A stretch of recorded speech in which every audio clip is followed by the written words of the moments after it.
सर्वे भवन्तु सुखिनः सर्वे सन्तु निरामया सर्वे भद्राणि पश्यन्तु मां कश्चित् दुख भाग भवेत्। बंधुगण मु कर्मकांडर पुरोधा ज्योतिर्विद श्री उपेन्द्रनाथ दास मोर ज्योतिष चैनल उपेन्द्रनाथ ज्योतिष केन्द्र को आपण मानकु हार्दिक स्वागत जनाऊँगी।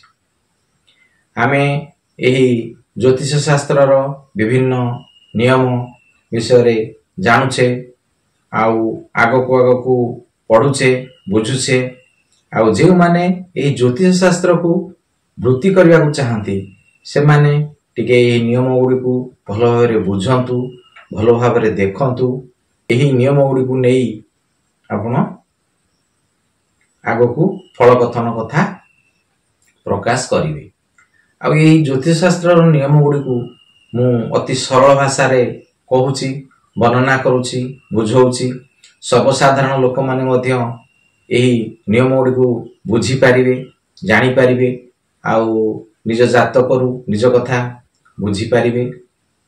आउ जेते बेले गोटे पुअर बा झीयर विवाह प्रस्ताव खोजा जाए सेमानकर आउ बापा माँ माने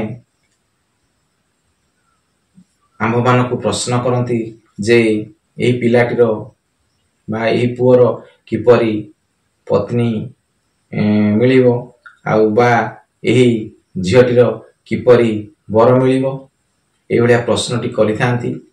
आउ आसंतु सही विषय रे आज किछि विशेष भाव रे आलोचना करिबा। आउ जन्म जातक रे बा जन्म कुंडली रे किपरि पति बा पत्नी प्राप्त जोग से विषय रे आज आसंतु आलोचना करिबा। आमे सप्तम भाव को तो जानिछे जे दाम्पत्यर भाव आउ से सप्तम भावर ग्रह स्थिति अनुसायी आमे जानि परिबा जे किपरि पति बा पत्नी प्राप्ति हेबो। दाम्पत्य भाव कहिले सप्तम भावर ग्रह स्थिति अनुसायी किपरि पति बा पत्नी प्राप्ति हेबो ताहा विशेष भाव रे आलोचना करा जाए विशेष भाव रे विश्लेषण करा जाए। आउ सप्तम भावर अधिपति ग्रह को आपण प्रथमे स्थिर करंतु। आउ कुंडलीर सप्तमाधिपति जदि रवि हेला ताहाले गौर वर्ण आउ टिके रागी आउ उच्च मन आउ चाकिरिया आत्मविश्वासी आउ पति बा पत्नी प्राप्ति हेबो। आउ जदि गोटे पुअर सप्तमाधिपति जदि रवि हेला ताले से ए भलिया पत्नीटी प्राप्ति करियो।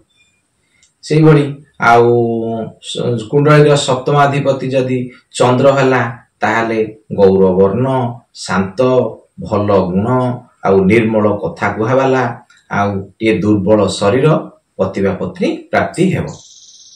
आउ सेही भली जदि सप्तमाधिपति मंगल हेला ताले ताम्र वर्ण आउ टे क्रूर स्वभाव आउ निर्भीक आउ चाकिरिया आउ चतुर पति बा पत्नी मिलिबो। आउ सेही भली जदि सप्तमाधिपति बुध हेला ताहले टे श्यामल वर्ण आउ बुद्धिमता आउ व्यवसाय प्रति आग्रह आउ टे पिलालिया बुद्धि आउ धनी पति बा पत्नी प्राप्ति हेबो। आउ सेही भली सप्तमाधिपति जदि गुरु हेला ताहले चंपा वर्ण आउ ज्ञानी आउ पाठुआ आउ मान सम्मानप्रिय आउ शास्त्रज्ञ धनी पति बा पत्नी प्राप्ति हेबो।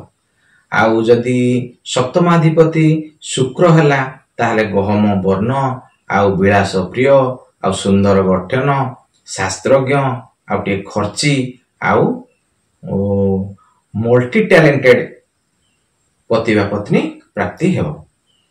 आउ सेही भली जदि सप्तमाधिपति शनि हेला ताहले टे कला वर्ण आउ न्याय परायण आउ समस्त को शासन करला भली आउ अस्थिर आउ ए भलिया पति पत्नी प्राप्ति हेबो। आउ सेही भली आउ सप्तम भाव रे जदि राहु बसी थाए तेबे पांडुर वर्ण आउ मन अस्थिर वाला आउ अन्य को दुख देला वाला आउ मलिन पति पत्नी प्राप्ति हेबो। आ सेहि भଳି जे सप्तम भावरे केतु बसी थाए तेबे मिश्रित वर्ण आ धर्म परायण आ बड़ बड़ आशा रखिला वाला आ अन्य को खातिरी न करला वाला आ क्रिमिनल माइंडेड पति बा पत्नी मिले। आपण निजर कुंडलटी को खोलंतु आ देखंतु आपनकर सप्तमाधिपति किए आ सेही सप्तमाधिपति ग्रहक अनुजाई ए भलिया पति पत्नी आपण प्राप्ति करिवे। जो माने प्रथम थर करी मोर ए चैनल को देखुचंती से माने अनुरोध से माने सब्सक्राइब टे करंतु जहा कि आगो को मोर अपलोड होवा थिया बहुत गुडी वीडियो से माने सहजरे देखि पारिवे। आ वीडियो टी को अन्य मानक नॉलेज पई शेयर टे करंतु लाइक टे करंतु। आ जदी आपनक मन रे किछि प्रश्न थाए ए बाबद रे मते फोन नंबर रे पचारंतु बा मते कमेंट बॉक्स रे लेखि के जणांतु तार समाधान मु आपनकु कहि देबी। हो रहुछि मु कर्मकांड पुरोधा ज्योतिर्विद श्री उपेंद्रनाथ दास।